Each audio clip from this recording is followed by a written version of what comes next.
So, yun na nga. So, 12 hours ago, nilabas na ng 5-star movies yung official trailer ng Four Cemeteries starring our very own Rebecca Armstrong, ang ating baby, and some other Thai actors na hindi ko kilala eh.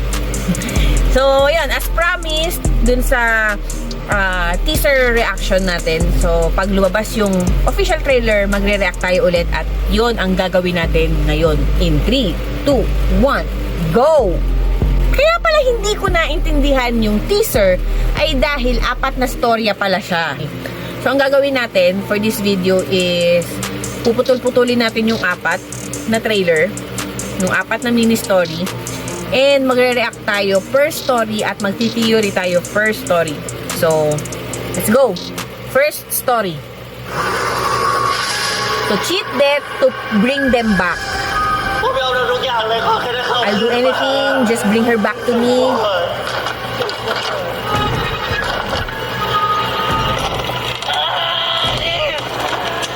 อนันดายังไม่พบข้อบ่งชี้ถึงความผิดปกติใดๆ Signs of no any abnormality. So, feeling ko namatay yung asawa niya dito. Okay. So, that's the first story. So, feeling ko namatay yung asawa niya. And gagawin niya lahat para ma-cheat yung death nung asawa niya. So, kung paano niya gagawin yun, hindi ko alam. Malay ko. Si kuya ba ma-cheat niya yung death? May babalik ba niya to life yung asawa niya? Let's find out sa movie. So, second story. Ito yung mga bata. Okay. What kind of doll did you give me, huh? It's a girl's doll. You gotta return this doll as soon as possible. So, yun yung babae. So, ito yung nagmumulto. Okay. Theory sa second story.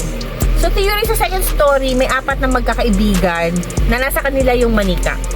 Ang sabi, a dead friend searches for something she lost. So, feeling ko, yung nagmumulto dito sa second story is isang batang babae na nawawala yung manika niya. So, siguro, sobrang attached siya dun sa manika. Masyado siyang possessive dun sa manika.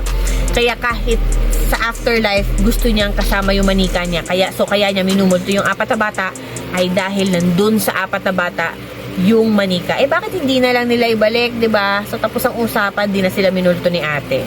So, third story. So, ito na yung story ni Becky.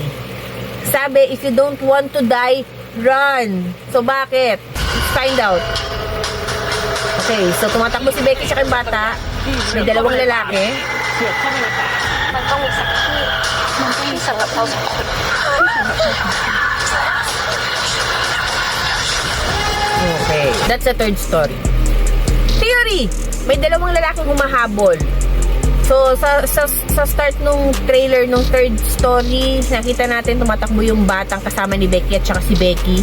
Sabi ng 2 lalaki, of all the places to escape, pumunta pa sila sa graveyard. So, parang, bakit sila hinahabol ng lalaki? Napunta sila sa graveyard. But, theory, unfortunately, yung napuntahan nilang graveyard ay may gumagala-galang entity. So, ano ang mangyayari sa kanila doon sa graveyard na yon? So, katulad ng sabi, if you don't wanna die, run. So, hahabulin din kaya sila nung entity na gumagala sa graveyard plus yung humahabol sa kanilang tao. So, kung gusto nilang mabuhay, they need to run. Okay? So, fourth story and the last. Sabi, die or die trying. Djinns are among us. You just can't see them. What's Djinns? Ewan ko. So, parang nag-exorcist yung asawa niya. The Djinns wants your wife. มันมีวิธีอะไรบ้างไหม Is there any way to stop it? จำไว้จริงต้องกลับมาที่ You must return here before sunrise. Then, napunta na siya sa ibang realm.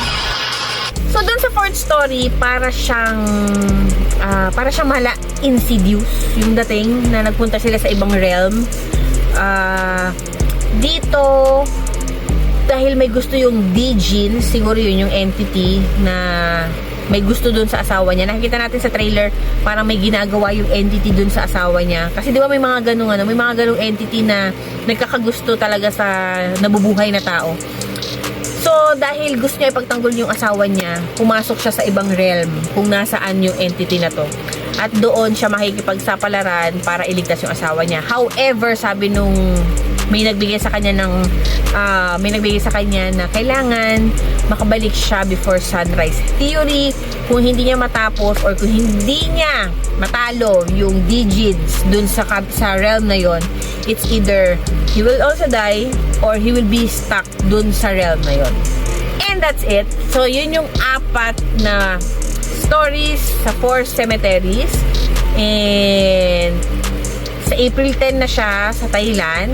And kung suswertihin tayo, sana may palabas din dito. Kung ako yung tatanungin nyo, nung una, honestly, nagdalawang isip ako kung sulit nga ba siya. Pero after ko mapanood at after nating himay-himayin yung storya, as a horror movie fan, na-excite ako, and feeling ko naman para sa mga kapwa kong horror movie fan, siguro mag-e-enjoy pa rin tayo knowing Thai horror movies, isa sila sa pinaka magagaling gumawa ng mga horror movies. So I'm excited, at siguro kung ipapalabas din dito sa Pilipinas, bibigyan ko pa rin ng chance. So yun, so may abangan naman tayo. So until next time, bye!